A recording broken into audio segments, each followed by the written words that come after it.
The ultimate pro basketball preview, presented by Audacy and Locked On Podcast Network. Big names, big questions. Welcome to another episode of the Ultimate Pro Basketball Preview 2022, presented by Audacy and the Locked On Podcast Network. This 6-episode series will answer every one of your lingering questions about the upcoming NBA season. Each episode will feature a Locked On Roundtable with local experts covering every single team every day. A nothing but bet segment where we talk about some of the betting angles on this team. NBA expert Trysta Krick will join us from the Heat Check podcast. Fantasy expert Josh Lloyd will join us as well from the Locked On Fantasy Basketball Show. And then later in the series, the voice of NBA draft analysis and Locked On NBA Big Board host Rafael Barlow will join us as well. I'm your host, Nick Engstead, daily host of Locked On NBA and the Mavericks. But for this series, I will be your host as we visit the over 30 different experts to get you ready for the NBA season ahead. If you missed our first 3 episodes, make sure to check out our Contenders, Revenge Tour, and the On the Rise groups to hear about some of the best teams in the NBA, those looking to rebound, and the rising stars of the league today. It's time to get in with the big names, but also some big questions today. The Los Angeles Lakers, Anthony Davis and LeBron James. Is it enough? Atlanta Hawks, adding DeJounte Murray. What will it bring? The Chicago Bulls, second year in their experiment with DeMar DeRozan. The New York Knicks added Jalen Brunson, and the Portland Trailblazers just trying to be an NBA team again. To kick us off, here's Trysta Krick of Audacy's Heat Check podcast, breaking down which teams have the biggest questions from this group. To me, the biggest question marks are surrounding 2 teams, right? One on the East Coast, one on the West Coast. Both with fan bases that are delusional as all get out. Number 1 is the LA Lakers. Purple and gold, just a cloud of controversy surrounding them. When you asked me off camera, you said, what are the Lakers' biggest question? I said all of them. All of them. So many pressing questions. They all center around the point guard position, right?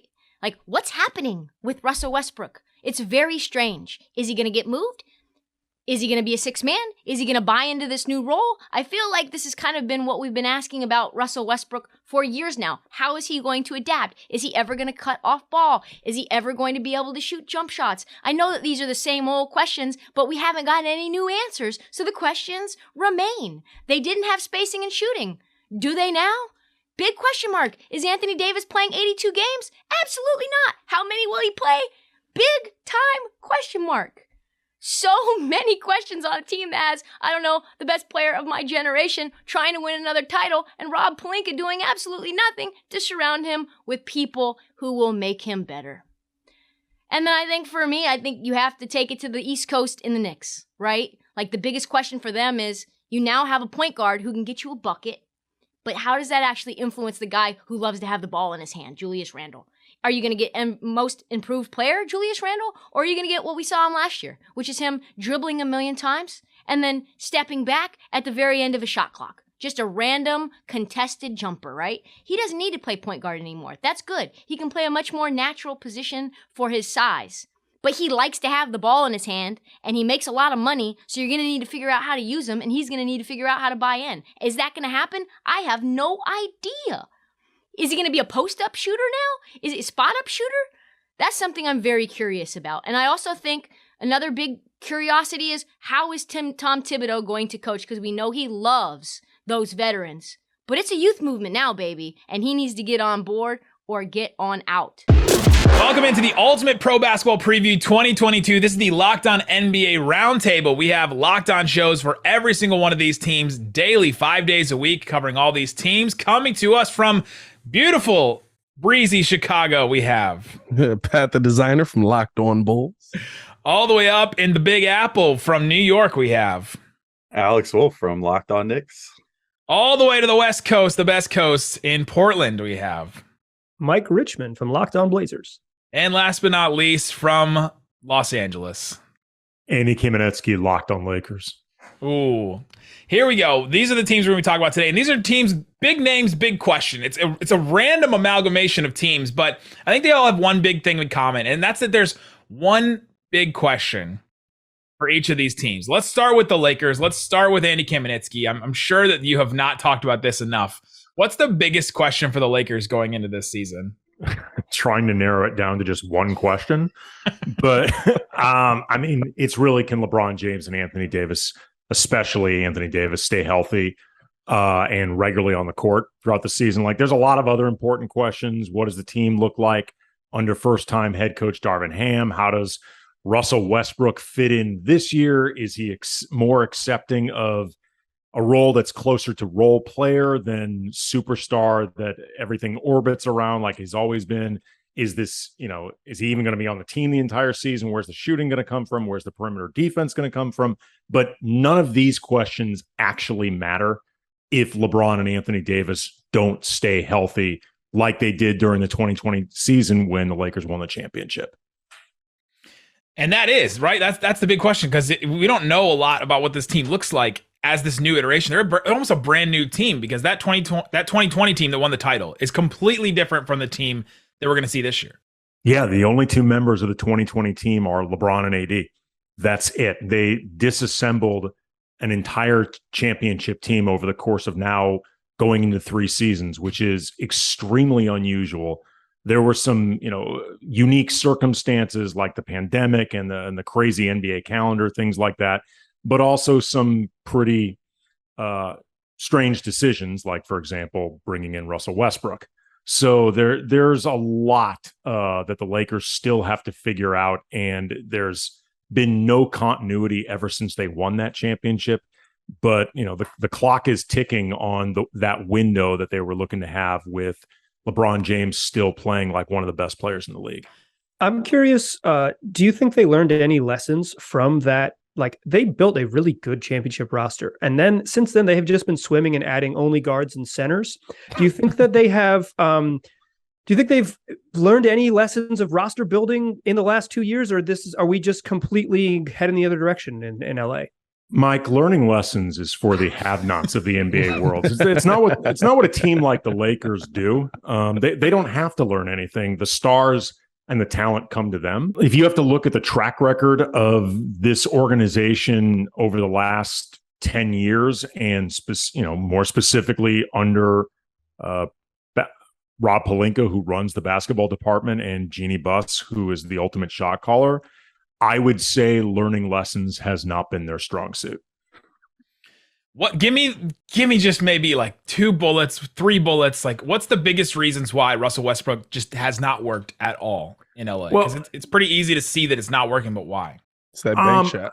To be fair to Russ, to be fair to Russ, last year there was very little continuity, and LeBron and AD, the superstars that he was going to be looking to play alongside, they were far less available than he was, and Russ was often left to be kind of the focal point and best player on a team of very poorly assembled role players with a lot of flaws. And that wasn't really what he was brought in to do in the first place. That being said, Russell Westbrook is a ball dominant, non-outside shooting, non-defense playing superstar who's used to being very heliocentric, everything revolving around him. And he's paired alongside LeBron, who is a far better version of that. And there were adjustments that that really everybody needed to make, but Russ in particular needed to. He claimed that he did over the course of the year, and that he wrapped his arms around the adjustments being asked of him. I didn't see that. That's not what it looked like to me on the outside looking in. I saw him making certain concessions, but he looked very unhappy about doing it. It was always going to be an awkward fit on paper, but the best case version of all of this would have been these guys learning how to play off each other, and then the talent offsetting a lot of the fit questions.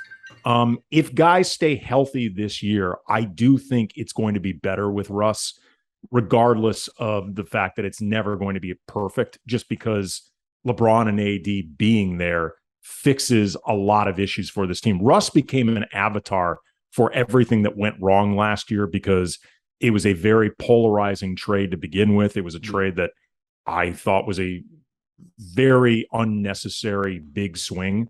But that being said, it wasn't really always fair to Russ. Let's move over to Chicago.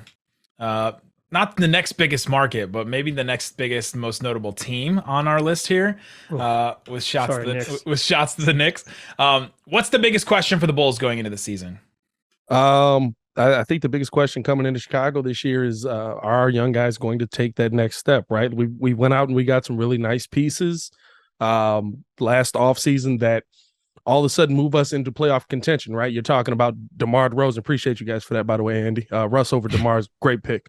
But okay, I don't want to get too in the weeds on this, but I don't think that deal that DeMar DeRozan has spent a lot of time over the last year talking about how he thought he was going to become a Laker, that, he was under the impression this was a done deal. It's weird for me to say this about somebody who, by all rights, should know more about what was going on in his own career than me. But I don't think that thing was nearly as close as DeMar thinks it was. The math's not mathing on that one. It The math is It would not have been mathing. extremely complicated to do. hey, listen, the math's perfect for me because he's in Chicago. That's all it comes down to. You know what I mean? Like, listen, the worst signing of the offseason broke a Wilt record last season. So I think you have all of those pieces right on this team. Nikola Vucevic, I think you have to adjust his role a little bit with the team, and he's got to get used to being a third option. But at the end of the day, right, Acme drafted Patrick Williams 4th overall. That's very high to go after a guy who's been first season, looked okay defensively, didn't know if he was going to have a big offensive game. Second season, he gets hurt, did kind of come back in at the end of that season and get some big offensive numbers, right? But you don't draft guys 4th overall and not say, this guy is going to be a cornerstone of our franchise. In fact, in the All Access today that the Bulls dropped, right, they talked about it. They feel like Patrick Williams has the ability to be an elite player. So first question you have to answer is Patrick Williams going to take that step towards being an elite player? It doesn't mean he has to average 22 this season, but he does have to move forward. And that's the thing that you look around with other teams, right? And you see those championship teams, those young pieces take steps, right? The Milwaukee Bucks become a championship contender. The second Giannis Antetokounmpo turns into Giannis Antetokounmpo, right? Like the second Joel Embiid becomes Joel Embiid. Those are the moments where those players, all of a sudden you look at them and you say, now that's a team that is a contender. I think those young you have good pieces there with Zach LaVine, DeMar DeRozan, Nikola Vucevic, but those young pieces, Ayo Dosunmu included, Kobe White possibly, have to take that next step and start, paying off for the spots that they were drafted in. Ayo a little different. He was a 2nd round pick. Anything we get on the positive side is great. But Let's go to New York. The New York Knicks have made a couple of moves in the offseason, some of them notable, one of them the longest running free agency saga that maybe ever happened in Jalen Brunson. What's the biggest question for the Knicks going into this year? I think it sort of relates to Brunson in a way, but do the Knicks have an identity this year? And if they do, what is it?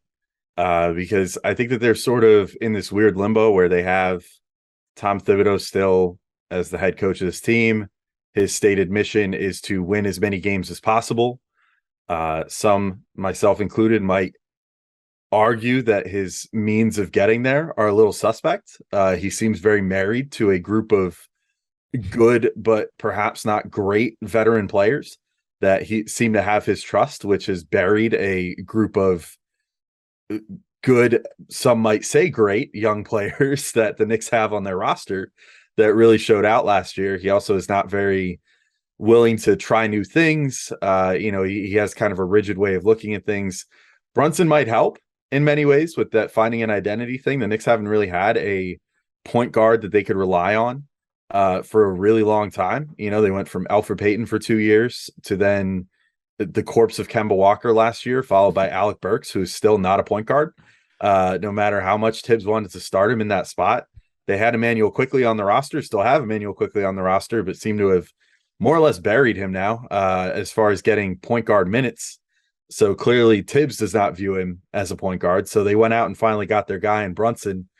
But you're stuck in this weird limbo where it's like Julius Randle clearly was on the court, visibly frustrated about RJ Barrett taking on a more active role last year. This offseason, you give RJ his rookie extension, make him, as of next summer, the highest paid player on the team. So clearly with that comes some expectation that he's going to be the top option again this year, potentially. How does that mesh with Julius, who saw himself as the top option last year and really wasn't happy with not being that? How do the Knicks prioritize these young guys and try to get the minutes before they have to make more contract decisions next year? Because it's coming up very quick. This time next year, they're going to have to decide if they want to extend Emmanuel Quickley and Obi Toppin in a similar manner to what they just did with RJ Barrett. So there's just a lot of questions. I mean, again, I feel sort of like with the Lakers, it's hard to distill down to just one question here, but I think it's mostly comes down to identity. What do the Knicks want to do? Do they want to be a young team that tries new things and gets this promising young core some minutes and see what they can do with it, even if it comes with a few less wins attached, which I'm not even sold that would be the case over some of the vets that they're playing? Or do they want to just keep doing it the Tibbs way and say, well, these 5 guys that start get 35 minutes and to hell with everything else? I don't know. I guess we'll see. Julius Randle was second team All-NBA, not this past season, but the year before. The Knicks made the playoffs. Julius Randle, second team All-NBA. Last year, the Knicks fans at certain points were booing him. Give me the quick, what's the biggest reason why he went from one of the top, for all intents and purposes, 10 players in the NBA to out of it and getting booed by his own fans?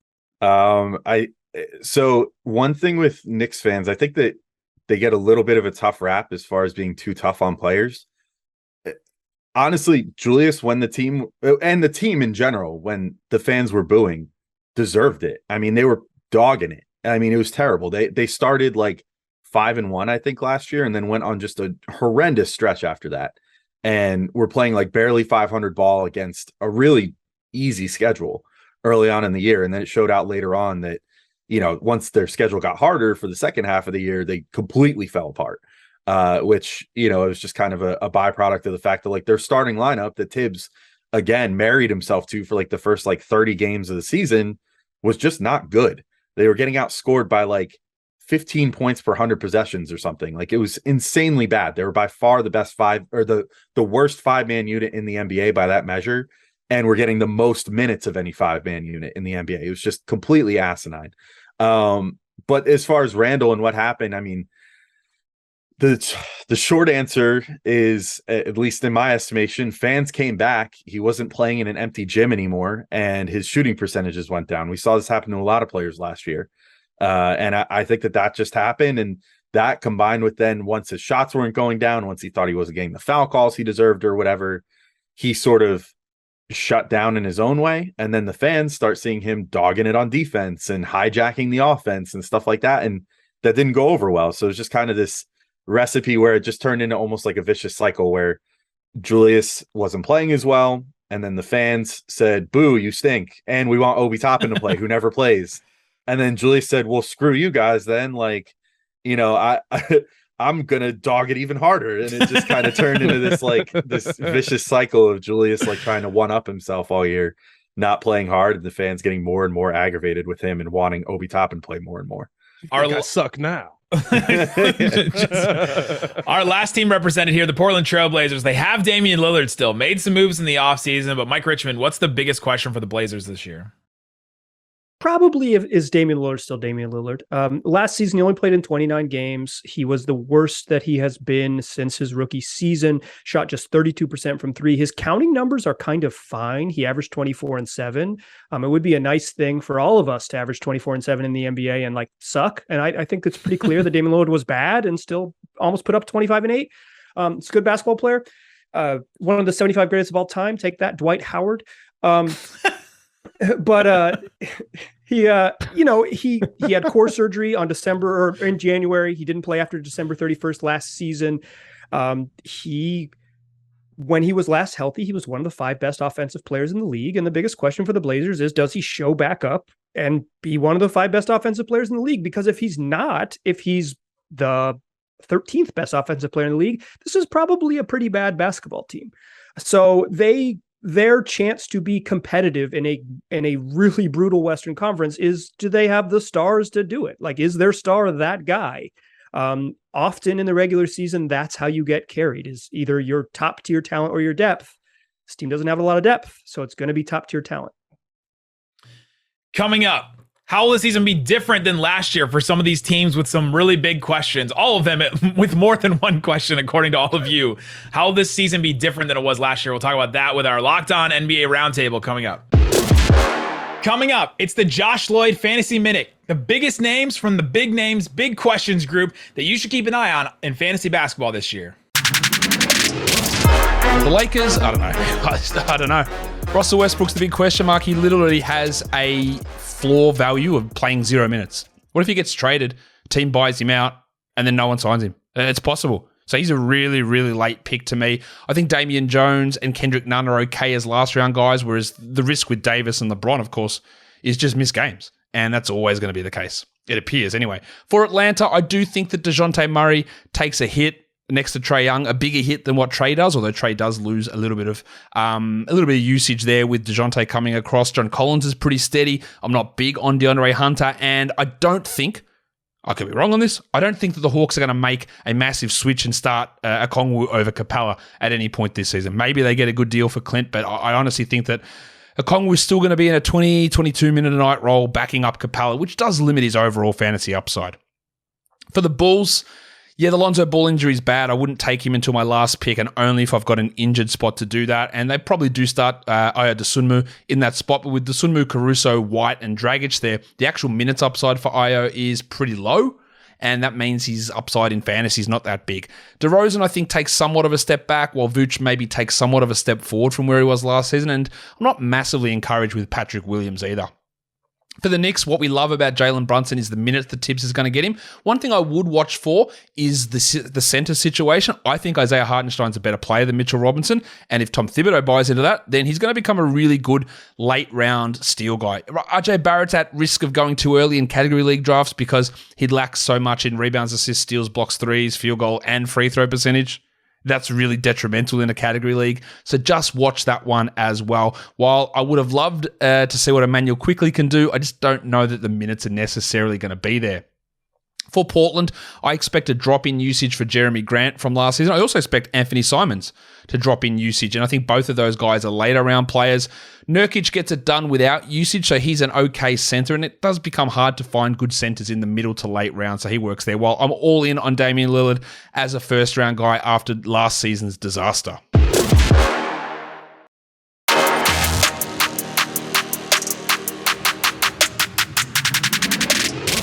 For being here for another episode of the Ultimate Pro Basketball Preview 2022, presented by Audacy and the Locked On Podcast Network. Before we continue with our big names, big questions roundtable, here's Audacy's Trysta Krick of the Heat Check Podcast on which team's outlook will take a step forward from last year. The team that's going to be the most different going in from last year to this year is very, very obvious if you look at this grouping, right?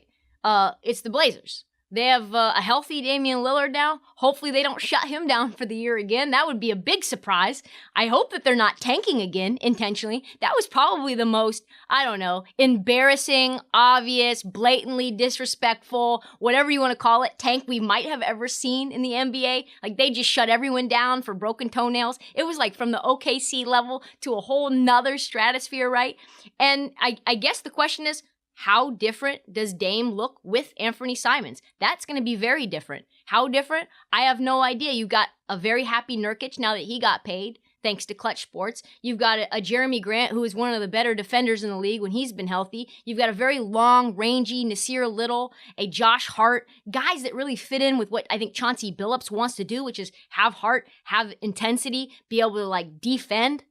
And hopefully Damian Lillard does some defending too, because that's been his major, major weakness and something that's held them back in the postseason and in the regular season because they were the bottom of the barrel defensively for a very long time. So I think this team's a very ways away, but they're still another level up from disrespectfully tanking. Back into the Ultimate Pro Basketball Preview 2022, the Locked On NBA Roundtable. Again, we have our hosts here covering these teams 5 days a week on their own YouTube channels as well as the podcast. Big names, big questions. How will this season be different for some of these teams? We'll start with the Knicks, because the last 2 years have been, maybe besides the Lakers, the most different in making the playoffs, being the bing bong, real exciting Knicks team that everybody was excited for in New York, to missing the playoffs, players getting booed and all that. How will the season be different for the Knicks? I mean, actually, if we're going to be technical about it, last year's team was the Bing Bong team. True. The team prior to that, I guess, was the F. Trae Young team. It would be that one. Respectfully. Respectfully, F. Trae Young. But anyway, I don't know. I think the biggest difference comes back to, again, Jalen Brunson. How much are they going to entrust him to run this team? How ready is he to run this team? I mean, honestly, I was very impressed with him last year. And I'm sure you, Nick, know, as the host of Locked On Mavericks, know this better than anybody, but he filled in great when Luka Doncic was out in that first round series against the Utah Jazz, and really had sort of a star turn in that series if that holds up. So is he ready to do that on a consistent basis? But like, more importantly, is Tibbs going to trust him to do that? And is Tibbs going to empower him to do that over, say, Julius Randle, who has had a certain expectation of taking the ball up and initiating the offense himself, which unfortunately a lot of times results in ISOs and not very pretty basketball. So are they willing to embrace a style where they can better take advantage of the fact that like Brunson, in theory, is sort of the perfect Tom Thibodeau point guard in that he can get into the paint, but unlike Elfrid Payton or Alec Burks or anyone else that they've employed at the point guard spot in the last few years, he can not only get into the paint, but can actually finish there. Is like one of the best finishers in the entire NBA. Hold on, those names that you just mentioned, what are the Knicks point guards last couple of years? Elfrid Payton, Kemba Walker, Alec Burks. Derrick Rose. Pretty bad. Pretty Derrick bad. Rose. Not on his birthday, man. But yeah, Derrick Rose as well. I mean, Rose is still on the team, but I'm talking like the starting point guards, which Rose was never in that conversation since he's been with the Knicks, even though he should have been that first year. But anyway, I digress. I think it all comes down to like Jalen Brunson. Are you going to trust him to run the offense and set up his teammates? Is Julius Randle willing to buy into that? That's a big question. I think one thing we've learned about RJ Barrett, which is great, is that he's willing to conform to multiple different roles. So he had a great campaign in 2021 as more of an off-ball guy and a guy that was hitting just tons of spot-up threes and things of that nature. And then last year got entrusted with being more of an offensive engine down the stretch and did really well in that role too. So I think he's versatile. I think he's coachable. I think it mostly comes down to like, how do you balance this big new addition in Jalen Brunson with the incumbent of Julius Randle and what his expectations are for himself as it pertains to his role with the team. So I think that's the biggest difference, because if Randle is willing to take a backseat more often and not be the focal point of the offense, I think he has a lot to offer as a guy that can be a role man in pick and roll situations, things like that. And that could be very beneficial to the Knicks if he's willing to take on a more complimentary role and let Brunson sort of be the initiator. The team that hopes the most that their season is not what it was last year, the Los Angeles Lakers. Andy, try to answer this question. How will the Lakers season be different than it was last year, from like completely missing the playoffs to what LeBron always expects his teams to do? And how will it be different? Besides exceptionalism, I think sometimes that's all we got is exceptional. Sometimes it is all we have. I mean, there's a few obvious things: better health across the board. Darvin Ham as first-time head coach, holding these guys' attention, holding them more accountable, getting them to play like they actually give a bleep about the regular season before like game 70. But like the biggest key above everything else is just Anthony Davis not just being healthy and available all year, but being a bleeping monster. Like the biggest X factor is him looking closer to the guy in the bubble when the Lakers won the 2020 title, as opposed to the last couple seasons when he's been like, all-star-ish, maybe third team all-NBA, but not like a guy that is going out just wrecking shop, like somebody who's easily a top 10 player, sometimes looks like top 5 or higher. Some would say top 75 all time. Some would say top 75. Take that, Dwight time. Howard. You hear that, Dwight Howard? Former 2-time Anthony Davis teammate, Dwight Howard. But like, that's the only thing he's got going for him, is that? And like, look, AD, some of what he did in that title run, I don't think can be replicated. Like his jump shooting numbers were so far above their averages, whether behind the arc or in the mid range.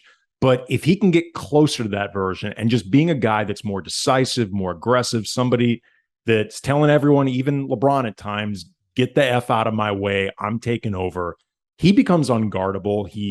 This is on top of what he can do as one of the best and most unique defensive players in the league. Like for the Lakers to reach their ceiling, however high you think it is, nobody's more important to that than AD. Not LeBron, not a newly reborn Russell Westbrook. It's AD, and it's not even close. Plus, if AD doesn't become that guy this year, it's not just ramifications for this season, it's ramifications for the Lakers for the future. Because it's like, by now you kind of expected AD to be that guy. And if he isn't that guy, you need to start thinking about what are we doing a couple years from now when presumably LeBron has retired and AD's like 31. Is he the franchise face? Are you extending him? Are you needing to find somebody better than him to pair with him? So there's a lot on the line for AD this season, and by extension for the Lakers.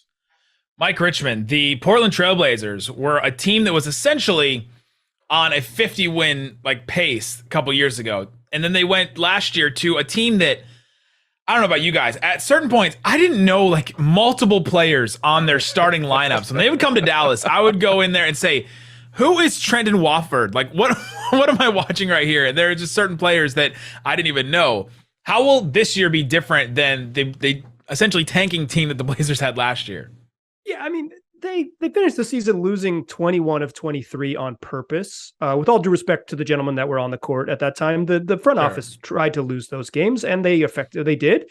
Except for one win in Detroit that Blazer fans were extremely upset about. But hey, what are you going to do?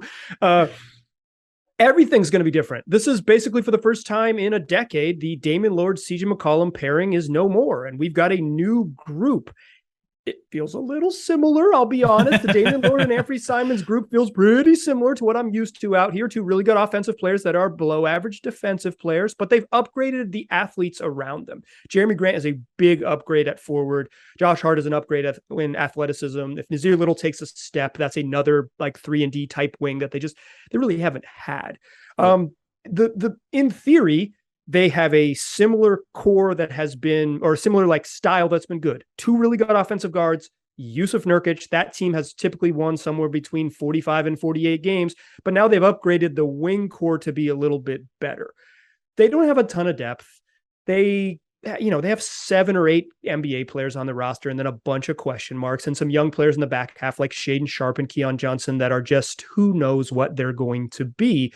But what's going to be different is that they have some options to guard other teams' best players. You mentioned the Dallas Mavericks. When Luka would come to Portland, it was who's going to guard Luka? I don't know, Norman Powell? I don't know. Good luck. They have answers to that question now. It can be Josh Hart. It can be Jeremy Grant. No one's going to really guard those guys. The Kawhi Leonards, the LeBron Jameses of the world. That's tough. But they finally have someone who you can point to on the roster who, one, their name, which is going to be super useful for someone like Nick. And two, it is a reasonable answer to the question, defensively. What is really going to be different is the short answer to this is nothing, but I wanted to make this a good podcast. So everything, it's a whole new world out here in Portland. The Chicago Bulls were the number one team in the East for a while last year. Yeah. DeMar DeRozan was going on his run, and then all of a sudden, at a certain point in the year, they just started to trail off. And then the playoffs, we saw what happened when they just couldn't make it out of the first round. What's going to be different about the Bulls this year, Pat?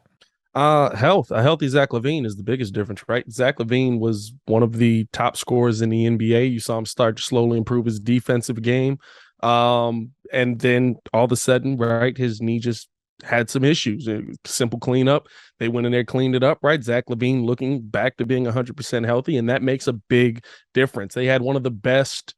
They kept saying it was a backcourt, but it's not, right? Zach LaVine and DeMar DeRozan isn't a backcourt, but they kept saying that one of the best backcourts, right? But between Zach LaVine and DeMar DeRozan, right, in the fourth quarter, those two guys were two of the best players in the NBA. The Bulls were a top defensive team when that team was healthy. And I think that's really just what it comes down to, right? Health is the biggest thing that changes this team's season.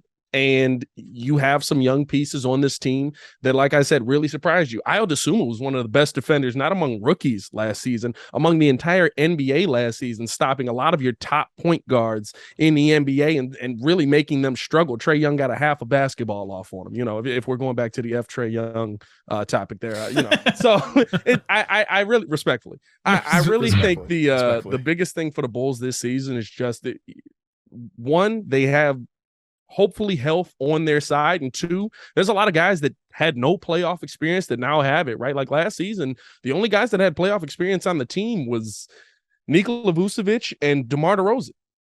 Zach LaVine Vooch got a lot of playoff experience getting knocked out by the Raptors every year. You know what I Alex mean? Caruso had some. Oh well, Alex pretty good Caruso playoff as well. Alex Caruso as well. Yeah, Yeah, championship, man. yeah, championship experience, a little bit, and then Closed out Game 6. and then the addition of Tristan Thompson. I guess we can count that at the end of the season. Or, No. but Well, he's got a lot of experience. he's got Period. just experience in general. So like your main pieces needed that experience, and they weren't able to get it on previous teams. And now the Chicago Bulls have that. Zach LaVine has that. Ayo Dosunmu has that. Patrick Williams has that.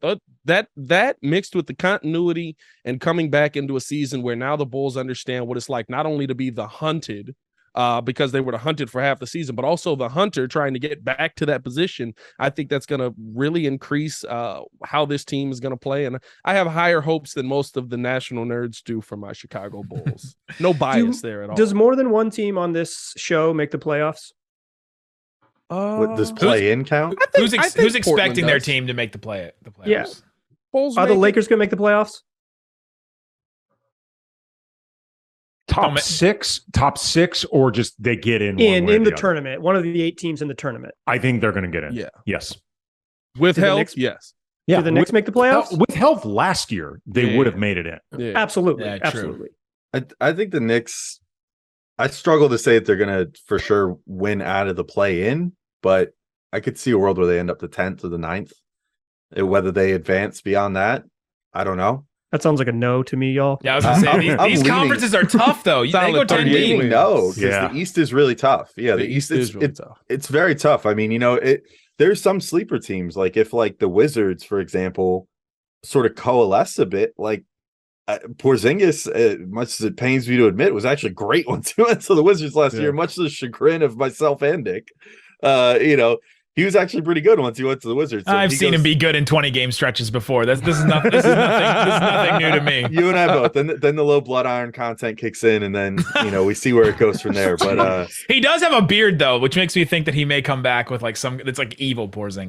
Bearded Zingy is different. Is that what we're saying? evil Beelan, evil KP. I don't know. Anyway, but so yeah, I mean, if he and Beal, coalesce, maybe things, they end up one of those teams. Like the Bulls, I think are going to be in that conversation of the 6 to 10, anywhere in that general range. It's a really good point. Both conferences are really deep.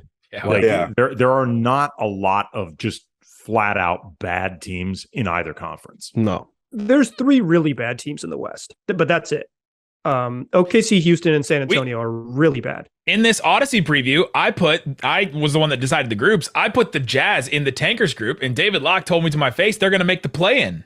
No, David Locke is being a homer.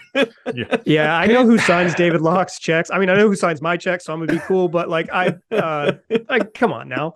I'll say this, right? A healthy Colin Sexton could surprise the West a little bit. I don't know if it gets you all the way to the playoffs. It's not like they have trash players, right? Like you essentially they have traded good Donovan Mitchell for younger Donovan Mitchell. Is David under the impression there's a play-in to the play-in this year? I think isn't it I the don't first think like it's- 82 games? I don't think it's mid-season outrageous that the tournament. Jazz could be 10th, but like the Jazz's ceiling is something like 9th, right? Like I think it's pretty yeah. outrageous. Well, Yeah. the Jazz are, I mean, not to go too far down the rabbit hole, the Jazz are hard to predict because you don't even know what the Jazz are going to be right. before the trade deadline. Larry Exactly. Marketing Day. Yeah. So yeah. I'd be curious. I don't think the Blazers are a playoff team, probably because the West is too good. But I'm curious for the 3 of you, do you view this team as a playoff team, or kind of like what their ceiling might be? I see them as 10, right? Like I kind of already penciled them in. We can count them up, right? It's Suns, Grizzlies, Warriors, just going from last year, not necessarily in any order. Suns, Grizzlies, Warriors, that's 3. Mavericks, Nuggets, the Timberwolves, Clippers, and Pelicans are all going to make it, right? That's 8 teams. Then you throw in, then you have to choose, these are the last 2 teams to make the play-in. Lakers, Kings, Blazers. I think those are the last teams, and I think the Blazers are better than the Kings this year. Don't The forget Lakers will be in there. Don't forget the Jazz is the 4th team. Well, the last teams remaining are the Jazz, Spurs, Thunder, and Rockets. And Yeah, I mean, all, the 3 of those all due teams are the respect worst. to Colin Sexton and Larry Markkinen and them, but He's got it. No, I think Portland is an interesting team to me because of the addition of Jeremy Grant, right? I want to see kind of if there's going to be any pick and roll between him and Dame, because to me, right, the last time Dame Lillard really was his biggest threat in the NBA was when he had LaMarcus Aldridge opposite of him. Now, I'm not saying Jeremy Grant's anything near LaMarcus Aldridge, but I think with a great point guard, right, like the one advantage that the Knicks have, I think, is if Julius Randle does buy in and Jalen Brunson's what he's advertised to be, that's a heck of a pick and roll combination. I think that's what can make Damian Lillard the most dangerous, a healthy use of Nurkic and a Jeremy Grant that kind of fills in that role. I think you could see them as a playoff team, but it would have to be Damian Lillard being Damian Lillard for 82 games in a row. Tell him what time it is, Mike. Tell him what time it is. How much does Portland improve defensively? And, having Jeremy Grant there, having Josh Hart there, I think, if Nurkic can stay healthy the entire season, that will help. But, when you've got a backcourt of Lillard and Simons, you're starting behind the 8 ball there. So can the rest of the guys offset that? Because theoretically, offense shouldn't be a problem for this team at all. Yeah, I think that their ceiling is something like 5th, but that's like literally everything breaking right? Like that is that's probably 80 games of Nurk and no one else getting hurt, and it's like that's. I think realistically, they're the 10th best team in the West. So somewhere in there. I was just going to say, I'm the biggest Jeremy Grant fan going. Like, I really love Jeremy Grant. So I think their starting lineup is awesome. I think the biggest problem, and you sort of alluded to it, is like if they don't stay healthy, I don't feel like looking over the depth chart. I'm like, what depth part of that chart? I just don't think the depth is very good. You get to 8, 9, 10, and it's like, uh-oh. Yeah, exactly. You get outside of the top couple subs and you're like, like if this team has like 2 injuries, like they're kind of in bad shape. And that isn't even just if it's like Lillard that gets hurt. Like if anyone gets hurt, I would be very worried about this team. And they took probably one of the biggest projects in the draft in Shaedon Sharpe. So like there were potentially better contributors there that could have helped more with a playoff push this year. I don't fault them for looking more towards the future with the Sharpe pick and saying, let's get someone that could potentially step in here long-term. But I mean, if I'm looking at the Blazers, I think they're probably like a play-in team because I don't know that I trust Lloyd to stay healthy for a whole year anymore either. And I think that's going to be very key. Like if he misses like 20 games, that's 20 games you could reasonably chalk them in for potentially losing, which would not be great. So legit. Thanks for joining us for the Ultimate Pro Basketball Preview 2022, the Locked On NBA Roundtable. All these guys are hosting 5 days a week on their Locked On NBA shows, covering their teams 5 days a week on YouTube and the podcast. Guys, thanks for hanging out with us on the Locked On Roundtable. Up next, it's nothing but bet. Matt Moore of Locked On NBA and the Action Network is here to help you take home some cash this NBA season with some betting angles.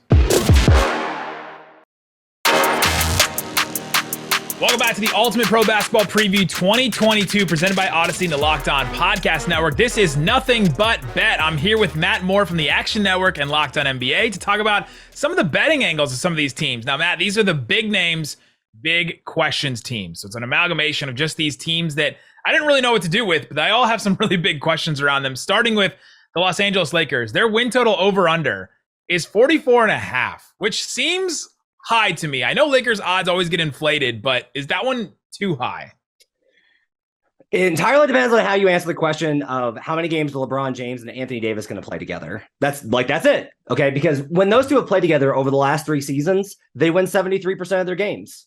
They're a 50-win team plus when LeBron and AD are on the floor together, period. Last season, right, even with Russell Westbrook, they were 11-10, which is going to be under this mark. Right. But if you factor like, okay, I think the AD is finally going to be healthy. I think LeBron with some extra time off is going to be able to make it through a season. And I think the roster is a little bit better. Then you probably lean a little bit to the over here. I think it's a stay away based simply on, I don't want to bet purely on an injury factor, but a lot of things have to go right for the Lakers. It's a lean under because a lot of things have to go right for the Los Angeles Lakers, right? LeBron's got to stay healthy. AD's got to stay healthy. They have to figure out the Westbrook thing either through trade or not playing him or he plays better. You need Austin Reeves to play well. You need Kendrick Nunn to play well. You need Patrick Beverley to play. Like all of these ifs add up in the end to put value, I think, on the under. It's just that the ceiling is like 48, 49. And then you're like, why did I bet against LeBron James? And if you're not scared of LeBron at age 450, then you should go ahead and fire away. I respect the King too much. I will pass on this with a lean to the under. And this is like a completely different Lakers team besides just that main three. Like the only rotation players they're bringing back are LeBron, Anthony Davis, Russell Westbrook, and then Austin Reeves. Like that's the only rotation players that are coming back for this team. Does that change anything from last year to this year? Or is it still just the main guys are the main problems, and that's why it's a stay away? So I think last year the plan was let's bring in veterans and that'll establish a floor, right? Like no matter what, it's going to be this good. And then it was not that good. It was much, much worse. This is much more of an unknown variable team. Okay. If Austin Reeves doesn't work out, and everyone's very high on him for good reasons, he's looked great. Okay. If he doesn't work out though, okay, maybe Kendrick Nunn works out. Maybe some of the other young guys work out. They've got Lonnie Walker. There's more unknowns, which adds to a higher upside. And if your floor is purely determined by LeBron and AD, then the upside guys can only really help because the bar was so low last year. You're basically counting on an uncertainty principle to get you to the over, which makes me a little bit nervous. But that's like the argument here is basically these guys could theoretically, it's like this mystery box, right? It's like anything could be in the box. It's like, well, yeah, the worse team than last year could also be in the box. But that's kind of the thought process you have to go into when you're looking at this team. A healthy Anthony Davis could be in the box. Well, Yes. but what else could be? The Atlanta Hawks, their over-under on BetOnline is 46, just straight up 46. They make a big deal bringing in DeJounte Murray. They were a complete another team that was just a complete disappointment last year after their Eastern Conference Finals appearance. What are you thinking about with the Hawks going into the season? So I think the best value instead of playing the over-under is you get plus 165 right now at BetOnline for the division. That's probably going to be the best value on the board. You get to bet the over, but with a better return, because if they get 49 to 50 wins, clear margin over the over, they probably win the division. Miami lost PJ Tucker. Miami's got a lot of guys, a lot of miles. Miami's floor is very high because of heat culture, #. But in general, right, the Hawks ceiling is a lot higher with DeJounte Murray. The trade talks will continue. The Hawks have been actively just still trying to upgrade. They're involved in the Jay Crowder talks as we record this. So the Hawks will do what it takes to kind of get there. The Nate McMillan factor is a reason to maybe be a little bit hesitant. His track record with over-unders is a little bit shaky. But in general, the Hawks, if you buy into the fact that you're just like, yeah, DeJounte Murray and Trae Young work. If you buy into that, then I think you got to believe in the over, but the best value there is plus 165. I got plus 190 if you shopped earlier in the summer, but plus 165 right now to win the Southeast Division. That to me is your best value. Don't go for conference odds. Don't go for title odds. That's not where this team is, but they can absolutely win enough games in a really weak division to come out on top. Who else is giving you division odds right now? Who else is talking about divisions, Matt Moore? The Chicago Bulls, their over-under is 41.5. Their over-under, which seems low to me considering how good they were last year. They are going to be without Lonzo Ball for a while this season, but what's the value for the Chicago Bulls? So it's an over for me. I don't want division futures. I don't want to make the playoffs. I think you can probably put them in if you want to. If you can find it to play in bet, that's maybe something to kind of look in if they make the play-in tournament. I like the over, though. I just think we've seen this before. The market tends to overreact sometimes when they are anticipating a drop-off. If they're basically saying, like, everyone going into the summer was ready to bet the under on the Bulls. It was bet the over on the Bulls last year because the market underestimated them, and now come back the other way. But the market kind of got ahead of itself, and now it's a 41.5. This is similar, honestly, however, to where the Knicks were last year, because we all did the same thing. We wanted to bet the Knicks under. They dropped it to 500, and we were like, that's ridiculous. We're going over. And then the Knicks were way worse. But the talent level on Chicago is way higher than it was with New York. Zach LaVine, DeMar DeRozan, Nikola Vucevic, who had a bad year last year, but not in ways that you can really say are age-related. Like, he missed bunnies. He missed layups. Vuce will be better offensively. Lonzo Ball situation, definitely worth the downgrade that they got, because they were at 43.5, 42.5, got downgrade with Lonzo out. That matters. That does matter. But he still got Alex Caruso, Patrick Williams, a very well-coached team under Donovan. And Lonzo only played like 35 games last year. I mean, it's not like he played this entire season and now they're just going to be without him completely. So, yeah, that Chicago Bulls one is interesting that they just overcorrected on it, and now it's so low because they were the number one team in the East for a long time last year. And to just be like barely over a 500 team this year is a little interesting to me. Speaking of those Knicks, though, their over-under this year is 39.5 according to BetOnline. Are the Knicks a 500 team or are they below 500? That's sort of the question here. It's interesting because I was expecting the market to kind of react a little bit more to the Jalen Brunson addition, and the odds makers, very predictably, honestly, once I thought about it, didn't. Like they were hesitant, knowing that they can get over money no matter what on the Knicks because they're a popular team with a large market. Everybody wants to bet the over on the Knicks. Go New York, go New York, go. If you told me that Obi Toppin and Emmanuel Quickly were going to play 20 minutes a night or more for this team, then I would say I want to bet the over. Tom Thibodeau's track record is poor. It's 3-7 to the under. He basically went over in those early Chicago years, and then the market drastically overestimated what he would be capable of. He's underperformed consistently. So I think you have to, I lean towards the under here, but only very slightly. It's a very tight play. I think this number is accurate. I think this number is fair. Don't want the division price. Don't want to make the playoffs. I don't really think this team's going anywhere. Mostly because I have real questions about the coaching. If there was a different coach in play, I might want to bet the over. That's how big a difference I think Tibbs makes. I've been looking around. I don't see BetOnline currently having first coach to be fired, but is Tom Thibodeau in those waters if those numbers should start to, and those odds should start to bubble up here? It's an interesting question. I think where I kind of wind up on is there's better value if you were to play that market. I think there's some other coaches that I'd be interested in playing. I do think that there is expectations in New York to make the playoffs, and if it goes really badly, but at that point, what you'd really be looking for is a market for worse record. Like if the Knicks just bottom out completely, if this falls apart unexpectedly, your odds are going to get a great return on that. It's a long shot, but that to me is a better value than trying to guess which coach is going to get fired, because I think we have several candidates this season. Tom Thibodeau, Coach of the Year odds are plus 5,000. By the way, in case you were trying to look that up. Our last team here is the Portland Trailblazers. Their over under is the same as the Knicks. 39.5 is their over under win total. I don't know what to make of this Portland Trailblazers team. I was talking with Mike Richmond earlier today about what do we do? What's the starting lineup? And he gave it to me, and I said, okay, well, what's the bench? And then he gave it to me, and I said, okay, I'm taking the under on this. Is that the safe bet, or is there another bet? Yeah, so I like the over. I like the over a little bit. I've downgraded it from a max play to like a middle play for me. If you're sub 39 wins in the West, you're essentially not competitive. But there's no really reason to think that the Blazers won't be competitive this season. Damian Lillard, when fully healthy, and he is fully healthy after that abdominal injury, took so much away from him the last couple of seasons, and he still was a monster. He and Nurk have just kind of cranked out 50 wins. I think the defense is still bad. That's my hang up, is that bottom 10 defensive teams have gone 55-21 to the under in the last 10 years. That's 76%. So there's a good guiding mark. Do you think that the Blazers defense will be bottom 10 or any better? If you think it'll be any better than bottom 10, this is probably an over, because they have so many weapons. Anthony Simons, Josh Hart, Shaedon Sharpe looks great early in preseason. There's a lot of upside offensively with this team. They're still going to be really bad defensively. It's a matter of how much you think it's going to be. I think the number is soft at 39.5. At 41.5 would be a stay away. At anything above that, I'm playing the under.